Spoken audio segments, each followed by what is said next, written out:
आज मैं करने जा रही हूँ अपने टेरेस गार्डन में कुछ बहुत ही अमेजिंग, जो कि मेरा ये वाला पौधा है उसको मैं करने वाली हूँ चेंज। ये इस पौधे को मैं 2 साल पहले लेकर के आई थी, 1 साल ग्रो बैग में लगा करके छोड़ रखा था और 1 साल के बाद रिपोर्ट किया और स्टिल रिपोर्टिंग के बाद भी सेटिस्फैक्शन नहीं मिल रहा है इस पौधे को। तो मैं इसे ट्रांसफ़र करने वाली हूँ इस वाले पॉट में। तो ये जो मेरा पॉट है ये टेराकोटा का है और इसमें अब मैं इसे रिपोर्ट करूँगी क्योंकि ये खूबसूरत नहीं लग रहा है मुझे जितना खूबसूरत इसे लगना चाहिए। एक्चुअली ये एक बॉन्साई का शेप ले लेगा तो इस वाले पॉट में इसकी बॉन्साई का लुक दिखेगा। तो चलिए फटाफट से इसको रिपोर्ट करते हैं। तो लेट्स गेट स्टार्टेड। सरप्राइज!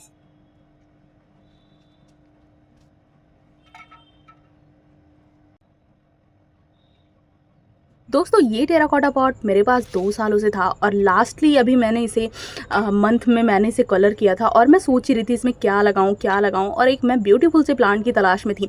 तो ऑब्वियसली मेरे पास टेबल कामनी का प्लांट था ही और मेरे एक सब्सक्राइबर ने कमेंट में किया कि ये जो पॉट में आपने लगाया है 14 से 15 इंच का पॉट है, ये इसमें सुंदर नहीं लग रहा है। और मुझे भी देखने में ऐसा ही कुछ लग रहा था, इसकी खूबसूरती कम हो गई थी। तो आज मैंने फाइनली डिसाइड कर लिया कि मैं इस पॉट की दोबारा से रिपोर्टिंग करूंगी आफ्टर 2 इयर्स। पहले तो मैं इस पौधे को लेकर के आई थी, 1 साल तक ये ग्रो बैग में ही पड़ा था। दोस्तों कभी कभी होता है ना, हम कोई पौधे ले आते हैं, लेजीनेस होती है, लाने का शौक तो बहुत होता है पर रिपोर्टिंग नहीं कर पाती है। तो देखते देखते मैंने देखा कि इसकी ग्रोथ बिल्कुल नहीं हो रही है, तो ग्रो बैग से निकाल करके मैंने 15 इंच के पॉट में लगा दिया। इसमें बहुत ही अच्छे से ये बढ़ तो रहा है दोस्तों, बट ये सुंदर नहीं लग रहा है। Oh my God, दोस्तों इसे निकालने में तो मेरी हालत ख़राब हो गई है, बिल्कुल निकल ही नहीं रहा है। Oh my God. It is too hard. So hard. Oh my god. Again I try.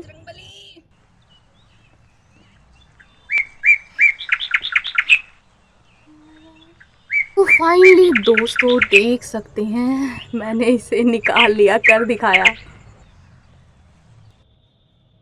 इसे आपको पास से दिखाती हूँ। इसमें फाइब्रस रूट है और रूट बहुत ही अच्छी तरीके से इसमें डेवलप भी हो चुका है। सारे गार्डनर सजेस्ट करते हैं कि रूट बॉल को डिस्टर्ब करिए, फोड़ करके लगाइए, बट मैं इसे बिल्कुल फोड़ने की गलती नहीं करूंगी, ज्यों का त्यों लगाऊंगी। तो फाइनली मैंने अपने टेबल कामनी को उखाड़ दिया। This award goes to me. कितना प्यारा ट्री प्लांट लग रहा है ना, छोटा सा, इसलिए मुझे बहुत पसंद है।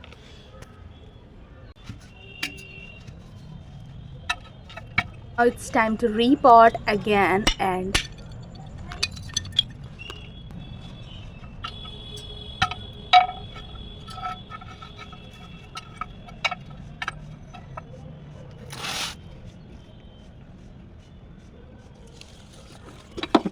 मिट्टी के बारे में बताती हूँ दोस्तों। इसकी मिट्टी बिल्कुल पोरस होनी चाहिए। मेरी मिट्टी जो होती है हर एक पॉट की एकदम पोरस होती है। अगर आप 3 साल के बाद भी पौधे को उखाड़ोगे, बाहर निकालोगे तो ज्यों का त्यों मिट्टी आपको एकदम भुरभुरी हुई मिट्टी दिखेगी, जो कि पोरस मिट्टी होती है।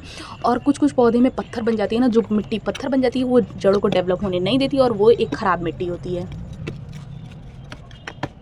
Now you can see my soil condition is very good and मैंने इससे थोड़े से सोयल को इससे लिया है और थोड़ा सा मैं अलग से इस्तेमाल करूँगी। और इसमें मैं एक चीज़ का इस्तेमाल करने वाली हूँ जो कि मैं आपको दिखा रही हूँ, जो प्लांट में ऑक्सीजन को जनरेट करता है, लाइक मिट्टी में पोरस बनाता है और मिट्टी के अंदर बहुत ज़्यादा ऑक्सीजन को जाने के लिए वो हेल्प करता है। एक्चुअली मैं ये एक बॉन्साई का शेप ले लिया है, लेकिन मैं आपको रियली बताऊं तो मेरी इसमें कोई भी योगदान नहीं है। मैं इसकी थोड़ी थोड़ी ट्रिमिंग बस करती रहती थी और देख सकते हैं बहुत ज़्यादा भी ट्रिमिंग भी मैंने ऐसा नहीं है इसका किया है, लेकिन ये इतना खूबसूरत ट्री प्लांट हो गया है, बन करके ऑटोमेटिक तैयार हो गया है। तो मैंने सोचा कि अब इसे एक खूबसूरत सा बॉन्साई का लुक और बड़ा करके मैं दूँगी। तो उस पॉट के बाद इस पॉट में आप इसका रिजल्ट देख सकते हैं कि ये पौधा अब कैसा लग रहा है। इस पॉट में लग रहा है ना खूबसूरत। अभी मैं इसे और डेकोर करने वाली हूँ, तो पूरे वीडियो को देखना मैं किस तरीके से इसे सजाऊंगी। घर में पड़ी वेस्ट चीज़ से जो कंस्ट्रक्शन में आपके घर में काम होता है तो मिल जाता है कंस्ट्रक्शन के काम में, वो सब चीज़ों का मैं इस्तेमाल करने वाली हूँ।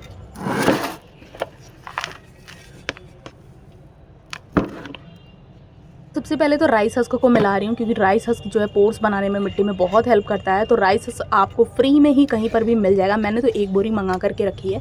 किसी भी पॉट में मैं 2-4 मुट्ठी फिल कर देती हूँ, उसके बाद मिट्टी लगाती हूँ, जिससे लाइट वेटेड मिट्टी भी बनती है। साथ ही साथ इस वेस्ट चीज़ को यूटिलाइज़ भी कर सकते हैं। राइस हस्क वो होता है जो चावल की भूसी होती है, जब धान की कुटाई होती है तो उसमें निकलती है। दोस्तों गाँव में तो बहुत ईजिली मिल जाता है, शहरों में भी आप मशीन पर जा के इसे ले सकते हैं। ईजिली आपको मिल जाएगा, 10-20 रुपये में भर भर के बोरी मिल जाएगी दोस्तों।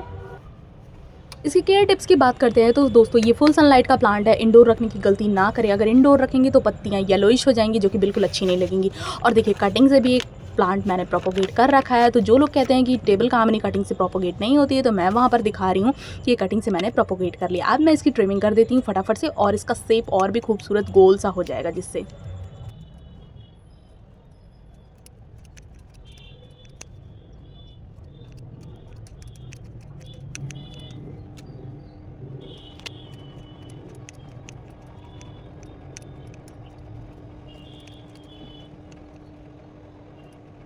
दोस्तों ये पौधा बहुत ही खूबसूरत अब बनने वाला है और मैं इसे थोड़ा-सा डेकोर करने वाली हूँ। तो now it's time to decor. मेरे पास दोस्तों ये क्यूट सा टर्टल था जो कि एक मिट्टी का ही बना हुआ है। ऊपर से इसमें कुछ पॉलिश लगी हुई है जिससे बहुत खूबसूरत लग रहा है। तो मैंने इस टर्टल को लगा दिया, ये मिट्टी में ख़राब नहीं होगा। और फिर कंस्ट्रक्शन वाली जो स्टोन्स होती है उसे मैंने कुछ कलर करके रखा था, दूसरे पॉट्स में मैं इस्तेमाल करती थी, उसे भी थोड़ा सा यहाँ पर यूज़ कर ले रही हूँ और इससे पूरे पॉट को फिल कर दे रही हूँ जिससे मिट्टी भी बाहर नहीं आएगी और इसका लुक भी बहुत ही ज़्यादा खूबसूरत हो जाएगा।